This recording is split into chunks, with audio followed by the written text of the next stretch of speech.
No, ang top secret mo. Girlfriend ko ang best friend ko and I'm a bi. Straight ako na girl that time talaga. And boy lang talaga yung nagugustuhan ko that time. Na-develop kami sa isa't isa and yun, naging kami. Walang ibang nakakaalam. Sa religion kasi namin hindi siya pwede. Parang syempre kami din. Hindi namin kaya bitawan pa yung isa't isa. Naka-private na yan, ipapasa lang namin sa Telegram, then buburahin na namin sa cellphone namin. Yung pamilya niya, parang may pinagkakautangan dun sa, may gusto sa partner ko. Parang gusto nila ipakasal para mabayaran yung utang. Engage na sila. Nung alam mo yung nag-propose sa harap mo, sobrang sakit. Umiyak ako. Akala nila tears of joy, pero sobrang sakit nun. So up until now, engaged pa rin sila? Kasal na and we're still doing the thing. Kasi napangasawa niya is nag-abroad OFW. So parang pinagkatiwala sa akin na aalagaan mo yan, ganun-ganun. Hiningi niya sa akin na wag ako umiyak during her wedding. Hindi talaga ako umiyak, pinanindigan ko. Pero after kasal, binuntahan niya ako. Then grabe yung iyak namin sa isa't isa. Like, babae na sweet-sweet sila. Tapos parang ako napag-iwanan ba? Parang alam mo yun, after so many na pinagdaanan namin, parang yung bagong dating na babae, bigla niyang gibanding. Nag-lie pa siya sa akin na hindi sila magkasama, nag-work daw siya kuno. And nagugulat na lang ako sa may day, magkasama pala sila. Tapos na siguro ako gamitin, parang gano'n.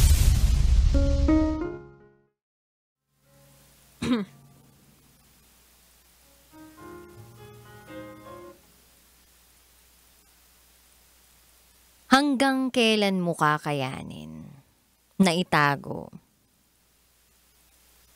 ang relasyon ninyo sa publiko? Gayong nasasaktan ka na. Yung tipong hindi mo masabi at maibahagi sa mga taong nakapaligid sa inyo na nasasaktan na ako. Kasi walang nakakaalam. Walang dapat makaalam. Dahil bawal ang relasyon o pag-ibig na meron kayong dalawa. Paano kung ikaw na lang ang umiibig? Ilalaban mo pa rin ba?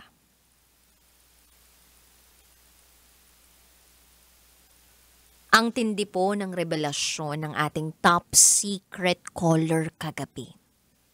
Best friend niya, girlfriend niya at hindi alam ng pamilya nila, kaibigan nila, mga tao sa paligid nila na hindi lang sila basta-basta mag-best friend. Magkarelasyon sila romantically, kaya lang.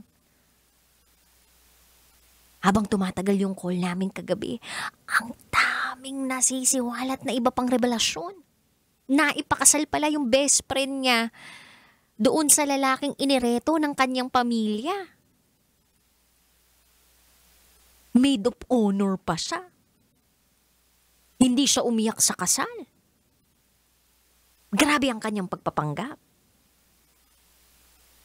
And doon sa bottom ng kanyang call, sinabi niya na may nagiging ka-close na yung kanyang quote-unquote best friend na ibang babae.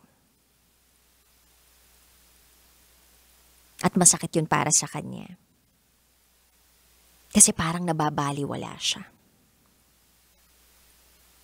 Sa mga ganong pagkakataon, worth it pa ba yung sakit na nadarama mo sa isang relasyong hindi mo maipagmamalaki, hindi mo maipagsisigawan?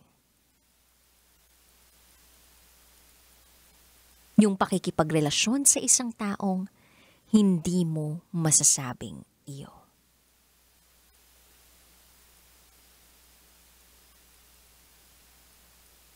Ewan ko ba? Para sa akin, worth it basta may nakukuha ka. Lalo na kung pera. Charot! Widarot! Anyway, kabisyo, ano kaya ang magiging top secret caller situation natin mamaya? Abangan niyo po yan mamaya. Pero marami pa tayong mga sikretong malalaman ngayong gabing ito. Alas 9 hanggang ating gabi kapiling ang Basa Princess ng Love Radio, DJ Rakitera.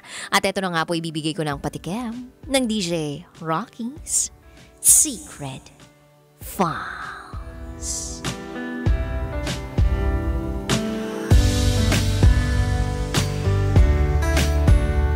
Mahal niya pala ako, pero naduwag lang siya.